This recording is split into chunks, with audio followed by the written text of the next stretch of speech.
اور اس دن کی ایک فضیلت بھی ہے کہ اگر کوئی شخص جمعہ کے دن ایک گھڑی اللہ نے رکھی ہے جو چھپا دی ہے، چونکہ ہر اعلیٰ چیز کو چھپایا جاتا ہے، لیلۃ القدر ہے اللہ نے چھپا دی کہ لیلۃ القدر تو ہے لیکن کب ہوگی، لا یعلمها الا اللہ، اللہ کے سوا کوئی نہیں جانتا۔ ہو سکتا ہے کبھی 21 میں ہو، کبھی 23 میں ہو، کبھی 25 میں ہو، کبھی 27 میں ہو۔ اسی طرح فیہ ساعۃ مستجابۃ، حضور نے فرمایا کہ جمعہ کے دن ایک ایسی گھڑی ہے جس میں جو بھی دعا کرو گے وہ قبول ہو جائے گی۔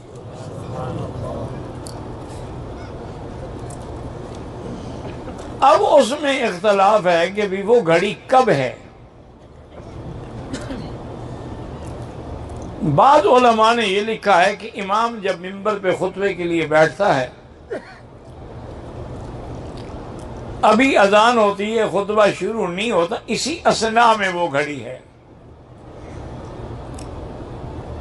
اور بعض علماء نے لکھا ہے کہ امام جب خطبہ ایک دینے کے بعد بیٹھتا ہے اور دوسرے خطبے کے اٹھنے کے لیے درمیان میں جو وقفہ ہے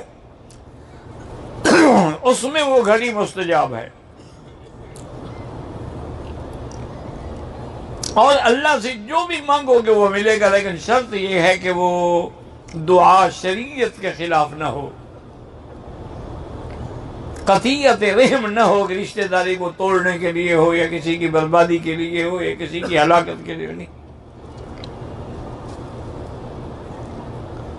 ایک تو نعمت اس میں یہ ہے، اور بعض علماء کہتے ہیں کہ اصل میں اس گھڑی کا وقت جو ہے وہ عصر سے لے کر مغرب تک ہے، اس میں وہ گھڑی ہے۔ تو اس کا بہتر حال یہ ہے کہ جو میرے بزرگ عمرے پہ یا حج پہ تشریف لائے ہیں، آپ کو تو یہاں کوئی کام نہیں ہے، اگر آپ لوگ مسجد میں، مسجد الحرام میں، یا جس مسجد میں آپ نے جمعہ پڑھا ہے، یا جمعہ پڑھ کے کھانا وانا کھا کے عصر کے لیے آئے ہیں، اب عصر سے بیٹھ جائیں اور مغرب تک ذکر کرتے آئیں، اور اسی میں وہ دعا مانگیں، اور پہلے سے یہ نیت کر لیں کہ اس دعا کے لیے میں بیٹھ رہا ہوں، کہ میں نے آج اللہ سے یہ مانگنا ہے۔ ایک نعمت تو جمعہ کے دن میں یہ ہے کہ اس میں ایک گھڑی ہے مستجابہ جس میں دعا قبول ہوتی ہے۔ ویسے بزرگوں ایک بات یاد رکھو کہ دعا جو بھی ہم کرتے ہیں وہ ساری قبول ہوتی ہیں، کوئی بھی رد نہیں ہوتی، لیکن قبول ہونے کا معنی یہ ہے کبھی تو ہم جو مانگتے ہیں وہ مل جاتا ہے، کبھی ہم دعا مانگتے ہیں وہ تو نہیں ملا، لیکن اس کی وجہ سے اللہ ہمارے اس ذمے کوئی مصیبت آنے والی تھی اس کو ٹال دیتے ہیں۔ اور تیسری صورت اس کی یہ ہے کہ اللہ فرماتے ہیں کہ میرے بندے کے نامہ اعمال میں رکھ دو، اس دعا کا بدلہ میں اس کو قیامت میں دوں گا، یعنی ملے گا ضرور۔ اور یہ بھی صحیح حدیث میں ہے کہ جب بندے کو دعاؤں کا بدلہ قیامت میں ملے گا تو کہے گا اللہ اچھا ہوتا کہ میری کوئی دعا بھی منظور نہ ہوتی، آج سارے بدلے مل جاتے۔ تو دعا میں یقین کامل ہو۔ اگر دعا میں آپ خود ہی متذبذب ہیں، پتہ نہیں مدت ہو گئی ہے جی مانگتے ہوئے ابھی تک تو نہیں ملی، خدا جانے کیا وجہ ہے، یا کہتے ہیں بعض جاہل تو کہہ دیتے ہیں اللہ بھی ہماری سنتا ہی نہیں،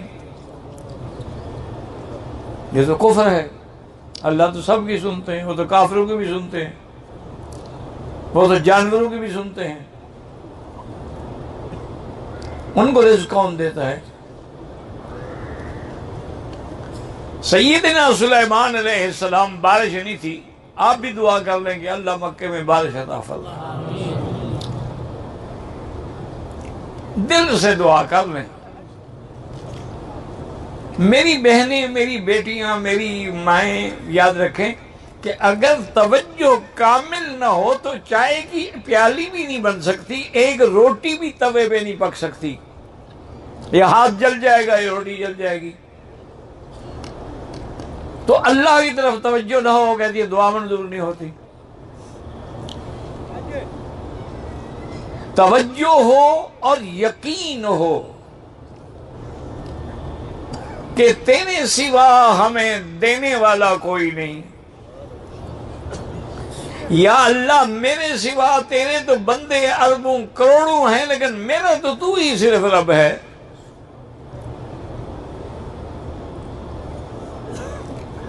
یقین کامل سے دعا کریں۔ اور دوسری جمعہ کی فضیلت یہ ہے کہ میرے آقا کا فرمان ہے صلی اللہ علیہ وسلم، ایک میری درخواست ہے کہ میری تقریر کے دوران میں جب بھی حضور کا نام آئے دروشی پڑھیں، اور وہ بھی شوق سے پڑھیں۔ اللہم صلی علی سیدنا محمد وعلی آل سیدنا محمد کما صلیت علی ابراہیم وعلی آل ابراہیم فی العالمین انک حمید مجید۔ حاضری و وظیفے پوچھتے ہو؟ ایک صحابی حضور کی خدمت میں آئے، انہوں نے عرض کیا یا رسول اللہ سب میں نے جو اپنا وقت رکھا ہے اوراد و وظائف کے لیے، اس میں چوتھا حصہ درود پڑھتا ہوں اور 3 حصے باقی وظیفے پڑھتا ہوں۔ آپ نے فرمایا ضد درود میرا بڑھاؤ۔ اور اس نے کہا اچھا حضور اب میں 2 حصے درود پڑھوں گا اور 2 حصے باقی۔ آپ نے فرمایا ضد میرے درود کو اور بڑھاؤ۔ اور نے کہا حضور اچھا میں اپنے وقت کا 3 حصے جو ہیں وہ درود میں صرف کروں گا، 1 حصے میں باقی وظیفے پڑھوں گا۔ آپ نے فرمایا ضد اور بڑھاؤ۔ اس نے کہا آقا اب میں سارے وظیفے چھوڑ کے صرف درود شریف پڑھا کروں گا۔ پتہ ہے میرے آقا نے کیا فرمایا اذن یکفی ہمک و غمک، پھر اس درود کی برکت سے تیرا ہر ہم اور غم جو ہے وہ مٹ جائیں گے۔ اس لیے اور وظیفوں کی کیا ضرورت ہے جب درود پاک تمہارے پاس موجود ہے۔ طواف ہے، صفا مروہ ہے، منی ہے، عرفات ہے، مزدلفہ ہے، کھڑے ہیں بیٹھے ہیں، درود پڑھو۔ اور خاص طور پہ جمعہ کے دن کے درود کے بارے میں حضور نے فرمایا کہ جو جمعہ کے دن درود پڑھتے ہیں میرے اوپر وہ درود پیش کیا جاتا ہے کہ میرا مدنی تیرے امتی نے یہ درود بھیجا ہے۔ گروپ کا لیڈر ہم کو زیارت کے لیے لے جاتا ہے، مینا میں شیطان کے ساتھ تصویر لے سکتے ہیں، گروپ لیڈر کے ساتھ کھڑے ہو کر لے لو، وہی کافی ہے، شیطان کی کیا ضرورت ہے۔ اب دیکھو ان کو شیطان کے ساتھ بھی سیلفی بنانی ہے۔ انا للہ و انا الیہ راجعون۔ میں نے ایک مزدور کے پیسے دینے ہیں، رابطہ نہیں ہو رہا، کوشش کریں کہ اس کے ملک میں اس کے وارثوں کو بھیج دیں، اگر وارث بھی معلوم نہ ہوں تو خیرات کر دیں، اللہ اس کو بھی اجر دیں گے، تمہیں بھی اجر دیں گے۔ قرآن پاک پڑھتے ہوئے جوتے اتارنا ضروری، ادب کا تقاضا یہی ہے۔ کہتے جی کہ میاں بیوی دونوں عمرے پہ آئے ہوئے ہیں، عمرے کے بعد میاں بیوی مل سکتے ہیں، کیوں نہیں مل سکتے؟ مکے میں ملنا اگر منع ہے تو یہاں بچے کیسے پیدا ہوتے ہیں؟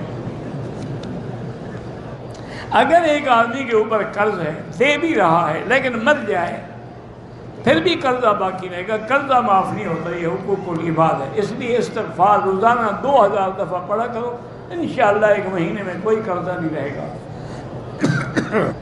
اگر سور کی موقدہ سنتیں نہ پڑھیں اور قرآن پڑھتے نہیں، بالکل سنت موقدہ ضروری ہے، تلاوت تو موقدہ نہیں ہے، وہ تو کسی وقت بھی ہو سکتی ہے۔ جو قاری صاحبان مسجدوں میں بچوں کو پڑھاتے ہیں، مقرر کر کے فیس لیتے ہیں، بالکل جائز ہے، کیا فیس نہیں لیں گے تو پھر آپ کو پھر 11ویں پر گزارا کرنا پڑے گا. دعائیں کا روز بھول جائے تو بالکل سیدھے صاف کرنا پڑے گا احناف کے نزدیک. استنجے کے بعد اگر پیشاب کے قطرے آتے ہیں انڈر ویئر پہنیں اور ہر نماز کے لیے نیا وضو کریں. حرم میں جو قرآن ہے ہم گھر لے جا سکتے ہیں؟ بالکل نہیں. لوگ لے آتے ہیں رکھنے کے لیے، تم یہاں والے بھی لے جا رہے ہو. ماشاءاللہ. میری بیٹی 5 سال کی عمرے کی نیت کرنا بھول گئے، کوئی حرج نہیں. یہی نیت ہے کہ تم نے ساتھ اٹھایا ہوا تھا. کسی کے صدقے وسیلے سے دعا نہیں ہوتی، دعا سیدھی اللہ سے ہوتی. اجیب دعوت الداع اذا دعان. کہتے جی کہ ہم لوگ نوکری پہ نکلے ہوئے ہیں، سال میں 1 دفعہ جانا پڑتا ہے. بہرحال بیوی کا حق ادا کرنے کی کوشش کریں، یا اس کو منگوا لیا یا آپ چلے گئے. زیر ناک بال جو ہیں 40 دن سے زیادہ نہ گزریں، صفائی کیا کریں. میرے بھائی اور فیملی پہ 17 سال سے جنات کا حملہ ہے. بہرحال آپ سارے گھر والے گھر میں بیٹھ کے سورۃ البقرہ تلاوت کریں اور پانی پہ دم بھی کرتے جائیں. پھر وہ پانی گھر میں بھی ڈالیں، سب کو بھی پلائیں. اور جس پر زیادہ اثر ہو اس کو ٹیلی فون میں سورۃ البقرہ فیڈ کر کے ہیڈ فون لگا کے سنوائیں.